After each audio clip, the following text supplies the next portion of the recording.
DPR saat ini sedang menggodok rancangan Undang-Undang Tekstil sebagai upaya untuk membangkitkan kembali industri padat karya. Undang-undang ini penting untuk mengatur rantai pasok industri tekstil dari hulu hingga hilir. Anggota DPR Anna Muawana menilai rancangan Undang-Undang Tekstil ini sebagai hal yang mendesak untuk melindungi industri yang mampu menyerap banyak tenaga kerja dan menggerakkan ekonomi nasional. Menyebabkan puluhan ribu pekerja tekstil di PHK. Anggota Badan Legislasi DPR RI Anna Muawana menegaskan, DPR berkomitmen menghasilkan revisi Undang-Undang Pertekstilan untuk membangkitkan kembali industri tekstil nasional.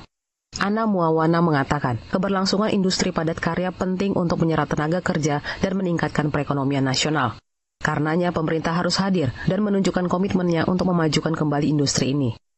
Ia menilai regulasi tekstil yang baru perlu mengatur rantai pasok industri tekstil dari hulu ke hilir untuk menekan ketergantungan impor bahan baku dan meningkatkan daya saing produk.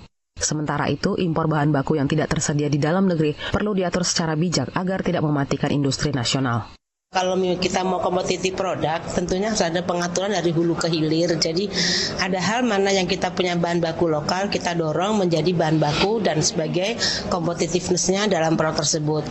Namun ada bahan baku yang kita tidak punya, itu memang misal importasi dan seterusnya. Tapi kalau kita buka los semuanya importasi, tentunya membuat tidak kompetitif. Jadi pemerintah kami harapkan bisa hadir dan kami dari parlemen atau DPR ini sungguh-sungguh untuk betul-betul bersama-sama untuk membuat regulasi yang baik sehingga sektor pertekstilan, industri tekstil ini bisa maju lagi dan juga salah satu industri padat karya.